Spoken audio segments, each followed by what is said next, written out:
Quels composants utilise-t-on pour protéger les moteurs contre les switchages en industrie?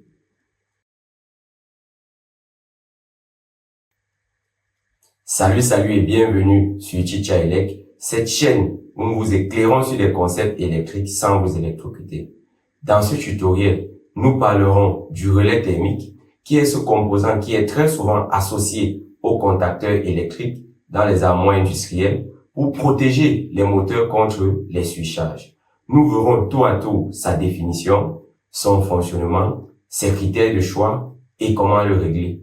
Restez scotchés jusqu'au bout, car que vous soyez apprenti, technicien ou professionnel, cette vidéo vous aidera à mieux comprendre ce composant qui est indispensable en industrie. On se voit derrière l'écran pour la suite.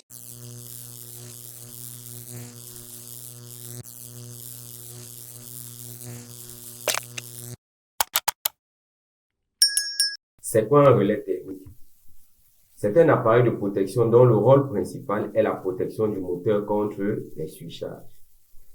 Cet appareil est conçu pour détecter toute élévation excessive du courant qui peut survenir si le moteur est surchargé ou si son démarrage dure plus longtemps que prévu. Pour ce qui est de sa symbolisation et de ses contacts, nous avons en image un relais thermique qui est constitué de plusieurs parties. En l'occurrence, la partie puissance qui est symbolisée par ces contacts-ci. Nous avons la phase 1 que voici, la phase 2 que voici, la phase 3 que voici. Les contacts, les bornes 1, 2 pour la phase 1, voici l'entrée et voici les sorties. 1, 2, 3, 4, 5, 6. Nous tenons à spécifier que ces contacts de puissance sont toujours passants, comme vous le voyez. Par la suite, nous avons les bornes de commande, le contact NO 97-98 et le NC 95-96. C'est ce que nous voyons ici en image. Le contact NO 97-98 et le NC 95-96. Ces contacts vont basculer lorsqu'il y aura détection d'une surcharge. Nous entrerons en détail par la suite. Comme autre partie, nous avons ici la plage de réglage de notre relais thermique. Ici en image, nous avons un relais thermique qui peut supporter un courant allant de 4 à 6 ampères, comme vous le voyez. Et la flèche blanche indique le point de réglage. Pour ce cas, le relais thermique est réglé à 4 ampères. Comme deuxième contact, nous avons le bouton test. C'est un bouton qui nous permet de tester le fonctionnement des contacts NO et NC. Quand nous appuyons sur lui, il fait basculer les contacts de ce relais. Par la suite, nous avons le bouton Reset. Ici, comme vous le voyez, il y a deux plages de réglage. Il y a A pour automatique ou H pour manuel. Ici, lorsqu'il y a surcharge, s'il est réglé sur automatique, le défaut va se réinitialiser seul. Et s'il est sur manuel, on va devoir venir réinitialiser. Et enfin, nous avons le bouton Stop. Ce bouton est utilisé uniquement pour basculer le contact NC. Ça veut dire que si je suis devant mon relais thermique et que j'appuie sur le bouton Stop, le contact NC qui est normalement fermé va s'ouvrir, arrêtant ainsi le fonctionnement du système. En guise de fonctionnement, à l'état de repos, comme nous l'avons dit, les contacts de puissance sont passants. Les contacts de commande, eux, basculent uniquement en cas de surcharge. En fonctionnement normal, c'est-à-dire lorsque le relais est parcouru par une phase, comme nous le voyons, les contacts de puissance ne changent pas. Les contacts de commande également ne changent pas d'état. Là, nous parlons de fonctionnement normal. Maintenant, en cas de surcharge, comme vous l'avez vu, le contact 97-98 se ferme et le 95-96 s'ouvre. Nous pouvons mettre ici un voyant lumineux qui va s'allumer pour nous indiquer que nous avons un problème de surcharge, ou même une alarme qui va déclencher pour nous interpeller en entreprise ou en industrie de ce qu'il y a une surcharge au niveau de notre moteur. On dit donc ici que la surcharge intervient lorsqu'il y a apparition d'un courant supérieur au courant de réglage pendant un temps prolongé. Ça, c'est très fondamental. Donc, une surcharge ici, c'est lié au fait que le courant est supérieur au courant de réglage pendant un temps prolongé. Nous prenons un exemple. Ici, nous avons un réglage de 4 ampères. Si jamais nous avons un courant qui dépasse 4 ampères et qui dure en fonction du type de relais que nous allons choisir, plus par exemple de 5 secondes, il est normal que notre relais voie ça comme une surcharge et bascule ses contacts. Le 95-96 va arrêter le moteur parce qu'il sera ouvert et le 97-98 va nous envoyer une alerte, soit lumineuse, soit sonore, pour nous faire part de ce qu'il y a un problème lié à la surcharge. Donc, on voit état normal, état de surcharge, le contact bascule.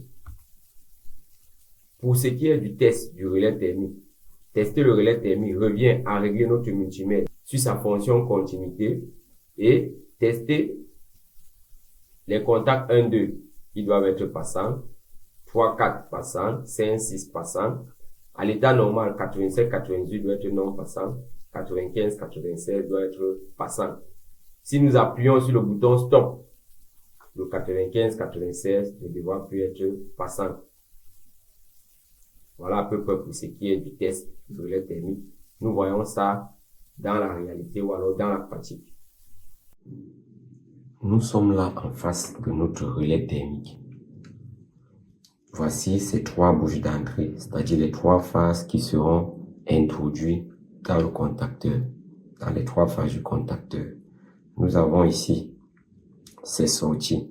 Donc, la première bouche-ci est reliée à cette sortie, la deuxième à cette autre sortie et la troisième à cette sortie. Donc ici, ces 3 bouches sont introduites dans les 3 phases de notre contacteur. Et ici, ces sorties iront vers le moteur. Ici, nous avons la face avant de notre relais thermique. Là, nous avons son contact 97-98 qui est un contact normally open et son contact 95-96 qui est un contact normally close, comme vous pouvez bien l'apercevoir en écran. Nous avons ici le bouton stop de notre contacteur. Ce bouton permet de couper le contact normally close. Ça veut dire si mon moteur est en fonctionnement, si je viens, j'appuie sur le bouton rouge, c'est-à-dire le bouton stop, ce bouton-ci va ouvrir le contact normally close. Ceci permettra d'arrêter le moteur. Nous avons ici le bouton reset en bleu là. Ici, s'il est réglé sur la position A, ça veut dire à peu près automatique. En d'autres termes, si jamais il y a un défaut, s'il est réglé à la position A, le défaut va se réinitialiser de lui-même. S'il est réglé à la position H, c'est-à-dire manuel, il faudra que l'on vienne intervenir pour réinitialiser le défaut. Nous avons ici la plage de réglage. On ouvre de notre relais thermique. Nous voyons très bien que c'est un relais thermique qui protège un courant allant de 9 à 13 ampères. La flèche blanche-ci représente le point de réglage. Comme là, il est réglé à 9 ampères. Donc, comme nous pouvons l'observer. Maintenant, nous allons donc passer au test. Mais avant, nous allons prendre un contacteur, comme on disait. Nous avons ici notre contacteur. Nous allons l'emboîter sur ces 3 phases à notre relais. Voilà. Voilà comment est-ce que ce relais thermique est associé au contacteur. Et nous venons ici, nous sortons sur les 3 phases. Nous les amenons vers le moteur. Bon. Nous allons passer donc au test de notre relais thermique.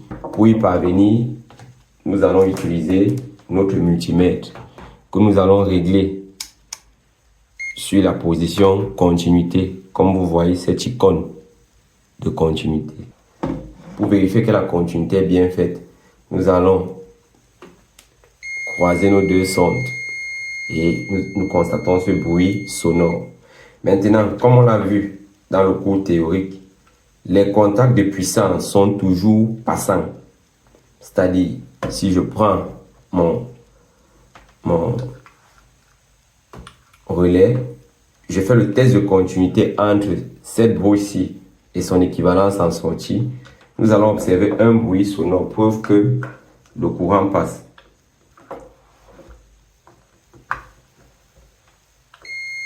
Vous voyez, première phase, le courant passe. On va sur la deuxième phase.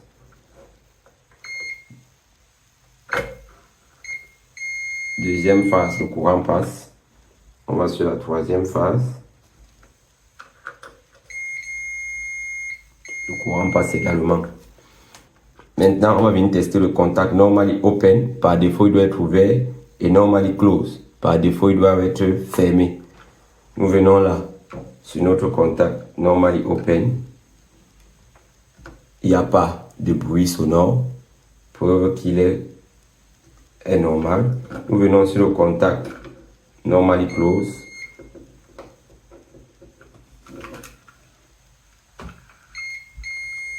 Sur le contact normally close, vous comprenez bien le bruit sonore. Maintenant, nous allons tester le bouton stop. On a dit que lorsqu'on appuie sur le bouton stop, le contact normally close cesse de crier. C'est bel et bien le cas. J'ai appuyé, je relâche, ça crie, j'appuie, ça coupe. OK. Pour ce qui est du choix du relais thermique, le premier critère de choix, c'est l'intensité du moteur. Et cette intensité doit être choisie de telle enseigne que la plage de réglage du relais thermique devra contenir l'intensité du récepteur qui le protège. À titre d'exemple, si nous avons un moteur qui appelle un courant nominal de 20 ampères, nous devons choisir un relais dont IN est contenu dans la plage de réglage. Par exemple, un relais dont la plage de réglage varie entre 18 et 24 ampères. Donc, j'espère que vous avez bien compris. On va toujours choisir un relais qui contient le courant de notre récepteur. Le deuxième critère de choix, ça sera la classe du relais thermique. Ici, elle fait référence à la rapidité de réaction d'un relais thermique lorsqu'il détecte une surcharge. Nous voyons ça dans le tableau suivant. Ici, nous avons plusieurs classes de relais thermiques, la 10A, la 10, la 20 et la 30. Ici, nous avons les différents courants de démarrage que peut supporter ce relais. Et là, nous avons les temps de déclenchement. Nous voyons que si je choisis un relais de classe 10A, si j'ai un courant de l'ordre de 7,2 fois le courant de réglage du relais magnétique, le relais peut le supporter au plus en 10 secondes. Si ce courant perdure plus de 10 secondes, le relais thermique de classe A va détecter cela comme une surcharge et va couper sur son contact 95-96 et nous signaler par alarme ou voyant lumineux sur son 97-98. Si c'est un relais de classe 10, c'est le même intervalle de temps. Si c'est un relais de classe 20, ici, on peut supporter jusqu'à 20 secondes. Ici, c'est un relais de classe 30. Ici, nous pouvons aller jusqu'à 30 secondes. Donc, de façon résumée, ce tableau résume les classes ainsi que les temps de déclenchement pour chaque valeur du courant de pic, si on peut dire comme ça. On vous dit donc que le relais se règle à la valeur nominale du courant absorbé par le récepteur qui le protège. En d'autres termes, si j'ai un moteur, comme on a pris un exemple ici, de courant IN égale à 20 ampères, je vais régler le courant de réglage de mon relais thermique à la valeur de 20 ampères, c'est-à-dire la valeur du courant nominal du récepteur. Pour ce qui est du choix du relais thermique, nous continuons avec la BAC de choix du relais thermique. Nous avons dit que choisir un relais thermique revient à connaître le courant du récepteur que ce relais doit protéger, ainsi que la classe de ce récepteur. Donc ici en image, nous avons un ABAC de choix de relais thermique Et la classe a déjà été spécifiée, c'est-à-dire c'est la classe type A. Si vous avez bien compris le slide précédent, vous verrez qu'avec cette classe, le moteur peut supporter un courant sur une durée maximum de 2 à 10 secondes. Si ce courant fait plus de 10 secondes, alors ce relais de classe 10A va couper l'alimentation pour faute de surcharge. Notre cas précédent, nous avons pris le cas d'un moteur de 20 ampères. Et ici, nous avons sur cette ligne, sur cette colonne, je veux dire, les différents ampérages ou alors les plages d'ampérage de nos récepteurs. 20 ampères pour nous correspond à cette plage parce que 20 ampères est contenu entre 16 et 24 ampères. Donc, c'est ce type de relais que nous allons choisir pour alimenter notre récepteur de 20 ampères. Nous allons donc parcourir toute la ligne de ce relais pour avoir les différentes caractéristiques. Ici, le relais sera associé à des fusibles, si jamais ils sont de type AM, de 25 ampères. S'ils sont de type GG, ce sera 50 ampères. S'ils sont de type BS88, ce sera également de 50 ampères. Ce relais sera associé à un contacteur de type LC1, D25 jusqu'à D38. Et la référence du relais en question ne sera rien d'autre que la LRD22. Donc, voilà pour ce qui est de la lecture de la BAC pour avoir les références de notre relais thermique. Si vous avez aimé cette vidéo, n'hésitez surtout pas de la liker, de la partager, de nous dire en commentaire ce que vous en pensez et surtout d'activer la cloche de notification pour recevoir les prochaines vidéos.